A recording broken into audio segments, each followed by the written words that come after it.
Hello everyone. ನನ್ನ ತಂಗಿ ಸಾಂಬಾರು ಪುಡಿ ಮಾಡೋಕ್ಕೆ ಹೇಳಿದ್ಲು. ಮಮ್ಮಿ ಧನ್ಯ ಅದೆಲ್ಲ ಹುರಿದಿಟ್ಟಿದ್ರು. ಅವ್ರ ಜೊತೆ ಹೋಗಿ ಸಾಂಬಾರು ಪುಡಿನ ಬೀಸ್ಕೊಂಡು ಬಂದೆ.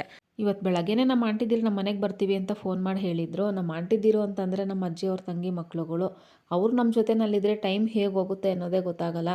ತುಂಬಾ ಮಾತಾಡ್ತೀವಿ, ಹರಟೆ ಹೊಡಿತೀವಿ, ಒಬ್ರಿಗೊಬ್ರು ಕಾಲು ಎಳ್ಕೊಂಡು ತಮಾಷೆ ಮಾಡ್ಕೊಂಡು ಹೊಟ್ಟೆ ಉಣ್ಣಾಗೋ ಅಷ್ಟು ನಗ್ತೀವಿ. ಅವ್ರು ಬರೋ ಅಷ್ಟರಲ್ಲಿ ಅಡುಗೆ ಮಾಡಿ ಮುಗಿಸ್ಕೊಳ್ಳೋಣ, ಆಮೇಲೆ ಅವ್ರ ಜೊತೆ ಕೂತ್ಕೊಂಡು ಆರಾಮಾಗಿ ಮಾತಾಡ್ಬೋದು ಅಂತ ಹೇಳಿ ಹಸಿ ಅವರೆಕಾಳು ಹಾಕಿ ಹುಳಿ ಸಾಂಬಾರನ್ನ ಮಾಡಿಕೊಂಡೆ. ಊಟದ ಟೈಮ್ಗೆ ಬಜ್ಜಿ ಮಾಡ್ಕೊಳ್ಳೋಣ ಅಂತ ಹೇಳಿ ಮೆಣಸಿನ್ಕಾಯಿನೂ ಸಹ ಕಟ್ ಮಾಡಿ ಇಟ್ಕೊಂಡಿದ್ದೆ.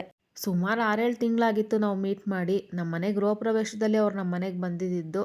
ಅವ್ರು ನಮ್ಮ ಮನೇಲಿದ್ದಾರೆ ಅಂತ ಹೇಳಿ ಮಮ್ಮಿಗೂ ಮತ್ತು ಆಂಟಿಗೆ ಫೋನ್ ಮಾಡಿ ಕರೆಸ್ದೆ. ಊಟ ಎಲ್ಲ ಮಾಡಿ ಮುಗಿಸ್ಕೊಂಡು ಸ್ವಲ್ಪ ಹೊತ್ತು ಕೂತ್ಕೊಂಡು ಹರಟೆ ಹೊಡಿದ್ವಿ. ನಮ್ಮ ಆಂಟಿದಿರಂತೂ ಯಾವಾಗಲೂ ಆ್ಯಕ್ಟಿವ್ ಆಗಿರ್ತಾರೆ. ಅವ್ರನ್ನ ಆ್ಯಕ್ಟಿವ್ನೆಸ್ನ ನೋಡೋದೇ ಒಂಥರ ಖುಷಿ ಆಗುತ್ತೆ. ಮಾತಾಡ್ತಾ ಮಾತಾಡ್ತಾ ಸಂಜೆ ಹೇಗಾಯಿತು ಅನ್ನೋದೇ ಗೊತ್ತಾಗಲಿಲ್ಲ. ಈ ಮಿನಿ ಬ್ಲಾಗ್ ನಿಮಗೆ ಇಷ್ಟ ಆಗಿದ್ರೆ ಪ್ಲೀಸ್ ಲೈಕ್ ಮಾಡಿ ಮತ್ತು ಸಬ್ಸ್ಕ್ರೈಬ್ ಮಾಡಿ.